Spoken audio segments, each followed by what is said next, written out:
Welcome to People's Action Live. I'm Tim Wilkins, and we are a national network of grassroots groups, over 1 million members in 38 states.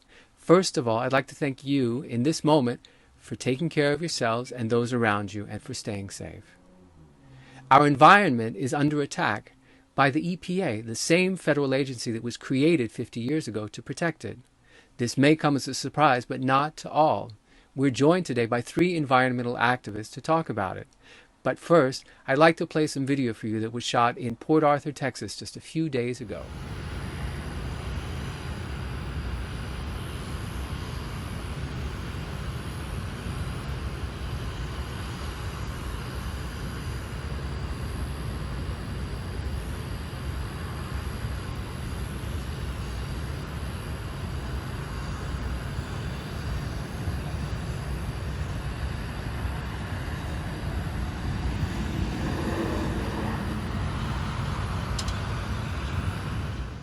Hilton, welcome and thank you for joining us on People's Action Live.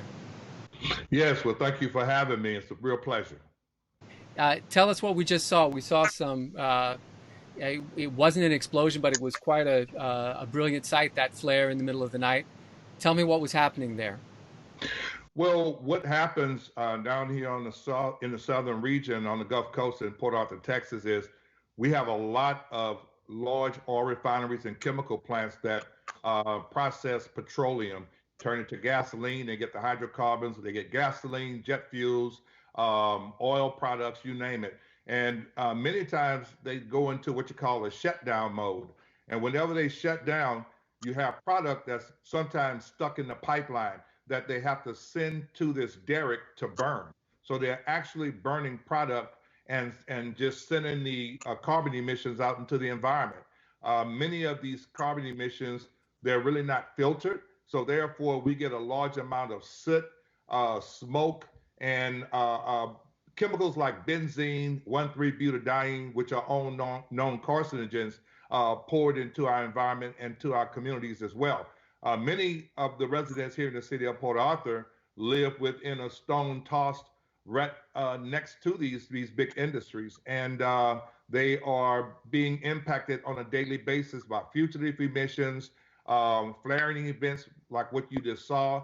There's noise pollution involved, and 1 out of every 5 households here have a child or someone that have to use a nebulizer to breathe or take breathing treatments before they go to school. And we have a disproportionate number of people with cancer and asthmatic conditions here in the city of Port Arthur. We are the 10th highest place, or 10th most polluted place to live in the state of Texas. So, Hilton, what I hear you saying is this is a problem that's nothing new. This is something you've been living with for quite some time. Well, yes, I mean, I was born and raised in the city of Port Arthur. I mean, I was born in 1960, August 18th. And growing up in Port Arthur, um, we became very complacent with seeing smoke and hearing explosion. It was almost like a quarterly event, an explosion where people would actually get killed. The Environmental Protection Agency came into play back in the 1970, I believe, when it was founded and implemented. And so prior to 1970, it was just like, dump baby dump, do whatever you have to do, but keep cranking out those petroleum products. But now that we had an EPA, we had found a little comfort from many of the pollutions that had been dumped into the air back in the 60s and 70s. But now that Trump is starting to gut the Environmental Protection Agency and he's fighting to eliminate many of the rules and regulations in NEPA, which help to protect human health and give us a right to speak and be heard. I mean, it's almost like a nail in the coffin for many of the citizens in Port Arthur, Texas, and other places like Port Arthur, Texas. Now, Hilton, in addition to the constant toxic fumes, the burn offs, the things we saw in that video, you also have to deal with explosions, chemical leaks. Tell me a little bit about those kinds of things. Just recently, what I'm saying about when I mean recently, it was November the 27th, 2019, right before Thanksgiving. We had an explosion at a facility called TPC. Now, the TPC plant, they process hydrocarbons and process petroleum as well but something went wrong. From what we understand, there was some fugitive emissions that were leaking from one of the valves, and the toxic cloud plume built up, and eventually it ignited, blowing that whole plant completely apart. Windows rattled about 2 miles away from that facility. I am about 2.5 miles away from that facility, and we felt the compression from that explosion. The people that live within a block of that facility, all their windows were blown out, doors were blown out, garage doors were bent in like someone ran into it like a truck. It's a miracle that many people weren't killed. It happened around 1 o'clock, 1:30 in the morning. But had it happened during the daytime when there are people out in the park, ironically, there is a park, a baseball park, right next to this facility. So it's just by the grace of God that the timing was right for people not to be out in that park. But yet, this is that explosion is not uncommon. We have something like that happen at least once every 2 to 3 years. There's a major explosion. I don't know if you guys recall out in Baytown, there was a huge explosion, and I believe there was a huge leak of butadiene in the air for many, many days, which are known carcinogens. But yet, we live with the constant threat of that sort of danger. And my fight has always been to try to get these industries to operate safely, to reduce their emissions, to try to look at ways in which they can better protect our communities. But along come the Trump administration, and now they're turning all that upside down. I mean, the clean air laws were put in place to help protect human health and our environment. And now he's taking that all away in the name of big industry and more money. But yet, even the workers at these facilities many times congratulate me on the work that I do, of course, in private, but they appreciate the fact that someone's out here pushing their bosses to do the right thing and help to eliminate some of the fugitive emissions, eliminate some of the old antiquated equipment that's constantly used out there, all in the name of saving more money, but you're putting more lives at danger instead of doing the right thing and using best available control technologies. So we constantly live with that threat. We must do everything we can to push back on the Trump administration's campaign to eliminate EPA. Before he got into office, he stated that he wanted to eliminate those offices. He wanted to get rid of the Internal Revenue Services, and seems like he is doing everything he chose to do. After that explosion you mentioned just before Thanksgiving, what was it that authorities told you to do? Well, many people, I remember, never forget, Judge Brannick came on to the television. He's the judge of the county, and they urged people, many people that lived in Groves had to evacuate their residents. But that evacuation notice did not go out until a day after the explosion. They should have evacuated that night because they discovered that it was leaks of benzene within that smoke plume that had to continuously burn for about a week until it extinguished itself. But finally, about a day later or a day and a half later, people were told to evacuate from the within a mile radius of that facility. And we were told to stay out of the area, which is very difficult because that smoke plume traveled all over major highways. It traveled over Highway 73. It traveled over Highway 69, which leads north out of Port Arthur. 73 heads west. You couldn't really escape it. So trying to buckle down and try to shelter in place really is difficult to do, particularly in this climate. So it's just a way of life here, but yet it shouldn't be because we know these industries can do a better job at protecting the communities which they do business in, and they could do business safer by upgrading equipment and stop being so cheap when it comes to protecting human health and their workers. Now, you mentioned shelter in place. That's, of course, taken on a whole new meaning in the age of COVID-19 when communities all across this country are being asked to stay at home, shelter in place because of this pandemic. Lois Gibbs, tell me what you think the consequence of these new shelter in place orders will have on some of these toxically polluted communities. Well, actually, I think we're already seeing it when we're looking at the statistics that are coming out now with the virus, and more Black and brown people, more and more low-income communities are just being devastated by the virus. And the reason is that people like Hilton and Jackie later live with respiratory irritants every single day. As Hilton said, you know, most children and many of the adults have respiratory problems, whether it's asthma, COPD, or something else.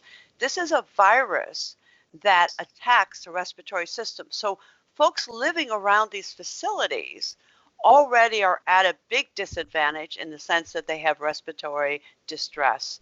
They're at a second disadvantage is mostly their health care is the emergency room.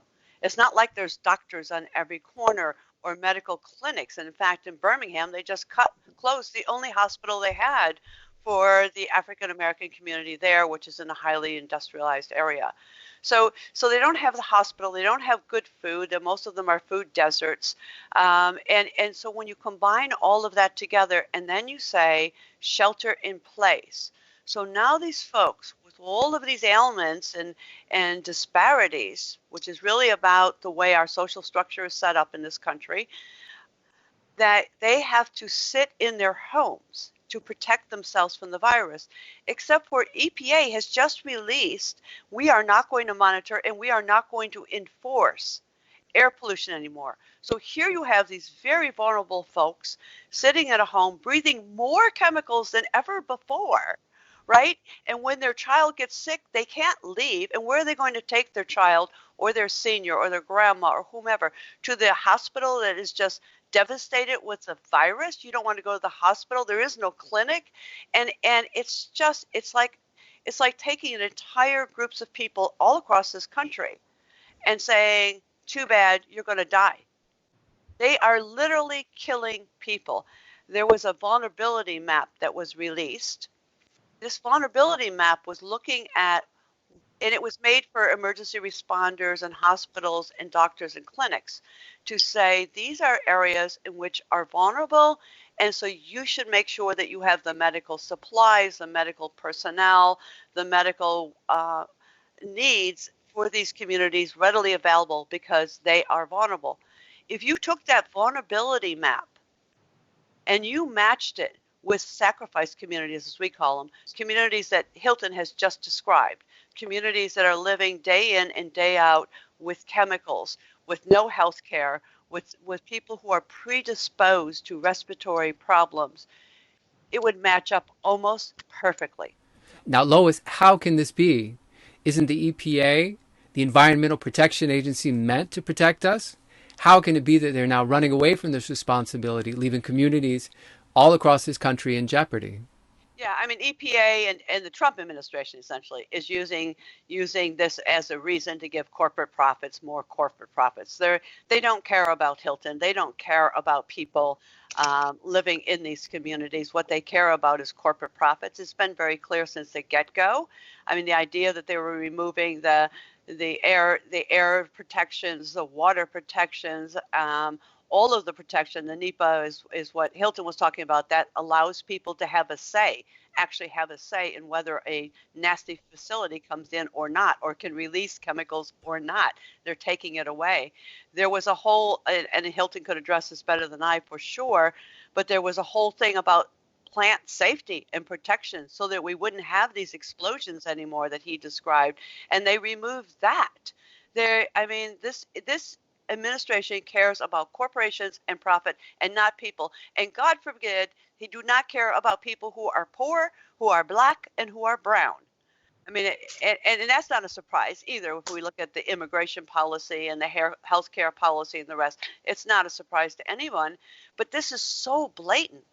You're going to tell a corporation like the one that Hilton described that blew up, that allowed people to stay there a day and a half before they said, oh, you should move, you should get out of here, you should evacuate. A day and a half, pregnant women smelt those chemicals and they got into their bodies and into their babies. A day and a half. And then when they came back, by the way, they were there for, I think it was 5 days, and they said, whoops, we made a mistake. there actually is a very toxic chemical here and you all have to leave again or shelter in place. This is an administration who only cares about the top 1%, who only cares about corporate profits. The idea, if you were to think about what if we were to say we're not going to enforce any of the laws on the road, how many people would be drinking under the influence? How many people would be blowing through stop signs in residential areas and running over mothers with strollers and children on bicycles? Not everybody. I'd obey. Most of the people that I know would obey the rules, but those few will cause devastation all across the roads in this country. So when you're thinking about a plant that blows up, blows the doors off of homes, the windows from people's bedrooms and living rooms and kitchens, and to say we're not going to enforce and we're not going to monitor anymore. And by the way, shelter in place, you poor folk. That is not a country, that is not an administration I certainly have any respect for. Now, Hilton Kelly, you have some experience with the EPA. You've served as an advisor to them as an activist in the past. What should they be doing at this time, and how have you seen that role change under the Trump administration? Well, during the Barack Obama administration, the EPA had really got back on track because prior to Barack Obama's administration and Lisa Jackson and Gina McCarthy being the head administrators, it was under the Bush administration. And what we saw under Bush was similar to what we're seeing under Trump. A serious attack on regulations, a serious attack on the people that speak up and speak out when it comes to environmental protections. And so, but under Barack Obama, it seemed like we had a more friendlier EPA. They were more open. They were more open to our ideas and some of the issues we brought forward. And they really took it to heart, and they actually came out to communities, impacted communities, or fence line communities, and visited. As a matter of fact, Lisa Jackson came to Port Arthur and took a tour of Port Arthur and saw firsthand just how close people live. I mean, many people who are up north and in more affluent areas, they find it very, very disturbing when they see just how close our homes are to fuel storage tanks. I have a picture of a house that's right between a fuel storage tank out of the Deer Park area in Houston. Here in Port Arthur, you have these huge mega storage tanks with millions of gallons of fuel in it right next to neighborhoods. And it's just the grace of God every time we have a lightning storm that one of them isn't struck and those whole neighborhoods aren't wiped out. So we're still not out of the woods yet. But yet, under the Barack Obama administration, they listened to the community. They came out and they kind of called these industries to task. And the enforcement actions from the state's perspective were up due to the EPA's ability to reach into the state and say, look, here's the complaints we're getting in our offices on a federal level. What are you guys doing on the state level? So they were more prone to step up and issue enforcement violation notices because they knew that the EPA was watching. But now that Trump has sent out the signal saying, look, we're going to get rid of certain rules and regulations in NEPA. We're going to try to silence the voices of activists. No longer will they be able to have a public comment period. They tried to eliminate that. So what tools can we have to help defend ourselves and our children and our elderly, our grandmothers, our wives, our sons and daughters? What can we have to help protect ourselves and have a voice in what's happening to us? Who do we cry out to? Now that the EPA has totally been gutted, they have put the fox over the hen house. As we know, Wheeler was a lobbyist for the coal industry and the oil and gas industry. What the hell is going on? So now we have no one. And so they're even fighting to make it a felony for one to go out in front of these oil refineries and protest. So, in other words, just sit there, take it, and die. And we're not going to do that. So we are working with other groups behind the scene to push to have a voice. We will have a voice one way or another. I'm not afraid to protest in the streets. I'm not afraid to speak truth to power. I'm not afraid to go stand out there anyway and put the cuffs on me if you want. I choose not to take that route if we could settle this amicably. But yet at the same time, I fight for free the right to breathe clean air, the right to drink clean water, the right to have clean land. Our fight will not go away because the Trump administration has decided to try to eliminate all the laws and regulations. I once remember a time when it was by law that we had to be enslaved, but we didn't stop fighting to be free. We didn't stop fighting to have a better way of life for our families. I remember one time it was law that blacks couldn't live in a certain communities, but we still didn't give up. And we have a right to breathe clean air. It's killing us what we're breathing now, and we are not going to give up on fighting to protect our communities and our way of life and our kids and our families. Thank you, Hilton. I want to thank you for all that you're doing in Port Arthur and for sharing this important information with the People's Action family and with everyone who's watching this broadcast nationwide. It's so important that at this time when we're being told to stay home because of COVID, that we remember that the time is going to come soon enough when we're going to have to step up, defend these rights, and protect our environment.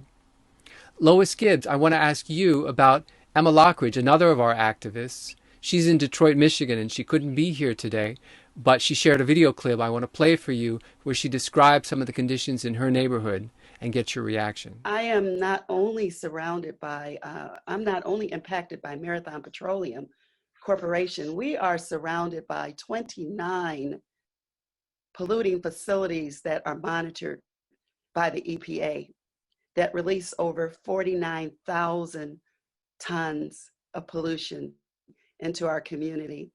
When people had to run out and buy a mask because of COVID, I only had to walk into my bedroom. I have a whole box of masks in my bedroom. And the reason I have that is because when about 4 or 5 years ago, I was diagnosed with kidney failure. And that is very prevalent in my community. I have it. My next door neighbor was diagnosed, across the street diagnosed. My sister died of kidney failure. No one in my family has kidney failure except me, and I have over 35 first cousins. So that is one of the downsides of living these facilities. Our health, we've been robbed of our health. We've been robbed of our wealth. My home is pretty much worthless, worth about $15,000, $20,000, if I could get that. And so we sit here being poisoned. I have the mask because oftentimes these emissions actually come into our homes too. It's not an outside problem. And there are nights where I wake up choking and coughing, and the only way I can go back to sleep is to reach for this box right here with the mask and put one on my face so that I could get a full night's rest.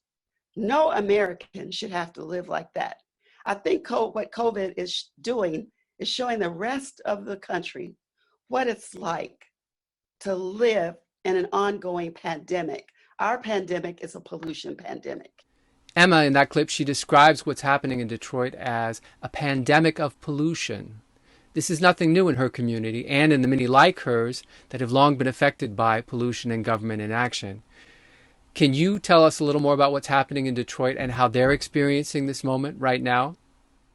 Yeah, this is really hard in Detroit. One thing that, if you're watching the news, is Detroit is one of those hot zones where the vast majority of African American families are being found and dying from this virus, and it's extraordinarily frightening. Where Emma lives and her neighbors live is just another symbol. It's sort of like what Hilton was talking about.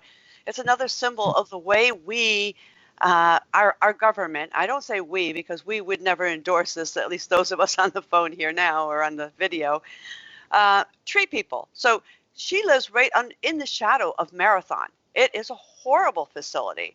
Marathon blew up at one point. It literally blew up, an accident very similar to what Hilton described. And there are 3 communities, 2 of them that are predominantly white, and 1 that is African American, which is where Emma lives. The 2 communities that were predominantly white, Oakwood Heights and Maryville, were told to evacuate. They had emergency vehicles. They were directing traffic. They were telling people, get out. They had bullhorns. It was just like everybody was like moving quickly. in Emma's community, which is equally next to Marathon, equal distance away from the explosion, no one told them what to do. So people were standing in the road saying, should we leave? Should we stay? What's going on here? No clue what to do. Should we shelter in place? It just shows you the disparities. And these are, two communities are literally right next to each other on either side of Marathon. Then what was even worse than that is Marathon came back and said to the two predominantly white communities, we're going to relocate you and create a green space. So if you want to move, we'll buy your houses. Emma's community was not given the option to relocate. Every single day, she lives not only under the shadow of Marathon and all the chemicals that they release, which is huge. I think the respiratory risk and the cancer risk, according to the National Air Toxic Assessment, is 99 percentile in the state of Michigan. 99 percentile. That is what she's living with every single day. It's like saturating the air. What does she have to do? She has to shelter in place. When she's sheltering in place, her children are getting sick, her neighbors' children are getting sick, her mom is getting sick, and then they have to go to the hospital. They cannot go to the hospital in Detroit because the Detroit hospitals are a hot spot of the coronavirus. They can't go there. Where do they go? Exactly right. And Michigan is indeed one of the states that's being denied ventilators and protective equipment that the federal government is required to provide. And most certainly, the community where Emma lives is one of the ones that will be most directly affected. Lois Gibbs, what do you think will be the impact of the EPA's decision now to roll back environmental enforcement for the foreseeable future? I think it's really clear. These are not nice people that run these facilities. They don't care about the people who live around them. They care about their shareholders. That's all they care about is their shareholders. And they're going to release tons of stuff in the air. And then when residents say, we smell this, there's nobody to check it. Nobody's going to check it because there's nobody there to check it. They're not enforcing it. And so when somebody's sick and they go to the hospital because they're breathing in this stuff, aside from the virus, they're going to say, what did you breathe in? There's no record of it. They're not monitoring it. So you can't even say it's benzene or it's this chemical or that chemical. So the hospital people will not know how to treat the victims who are coming in. It's terribly frightening. Jackie Young Metcalf, you also live in the Houston area and have experience with the EPA and with similar conditions to what both Lois and Hilton are describing. Can you tell me a little bit what you're seeing in the greater Houston area? Well, one of the things that I'm most concerned about is the rollback with this policy, removing penalties for noncompliance. In the Houston area, historically, we would see explosions of different types on the east side or around the port. But as time keeps progressing, especially in this last year, we're seeing them in Northeast Houston and West Houston, and we're seeing them in different parts of town. Now, granted, we are still seeing a much higher frequency on the east side, undoubtedly, but they're becoming more frequent across our region. And, in a state like Texas, our state environmental entity enforces less than 3% of violations. And so pretty much all we have then is our local government and the EPA. And then you have the lobbyists that come in and thwart the local government's ability to hold environmental polluters accountable. So now with the EPA and this policy, we're certainly concerned about what's going to happen and the risk of more explosions and more fires and accidents happening for the lack of noncompliance and not enforcing them to make repairs when they're essentially needed. And Hilton, what are some of the things that you think we can do right now to try and change this course of events and put an end to what Emma has called a pandemic of pollution? I think what needs to happen is that we need to change the policy. We need to push back. We need to sign petitions, get petitions going to say no to this this destruction upon the EPA, the destruction that they're trying to create within NEPA when it comes to eliminating laws which are put in place by the Clean Air Act to help protect human health. I mean, it's a no-brainer. Whether you are a Republican, a Democrat, or a independent, we all have to breathe air, and we all need uncontaminated air to live. This is detrimental when you allow air to be contaminated with known carcinogens like benzene and 1,3-butadiene.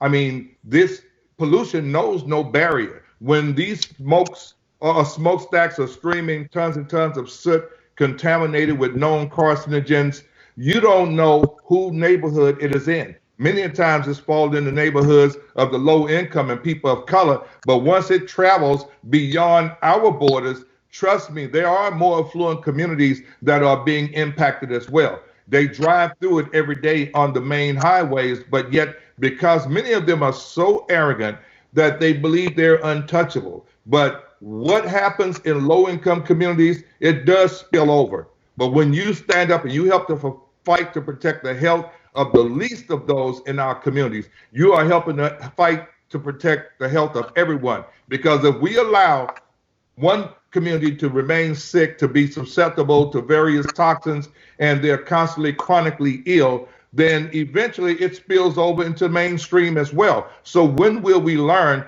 By making sure everyone is healthy and help taking care of those homeless people, taking care of those that don't have any health care. Health care, in my opinion, should be universal. That way we all stay healthy. Hilton Kelly, those are strong words and fine words to end on. I'd like to thank you and all of our guests, Lois Gibbs and Jackie Young Metcalf. Thank you so much for joining us. And this is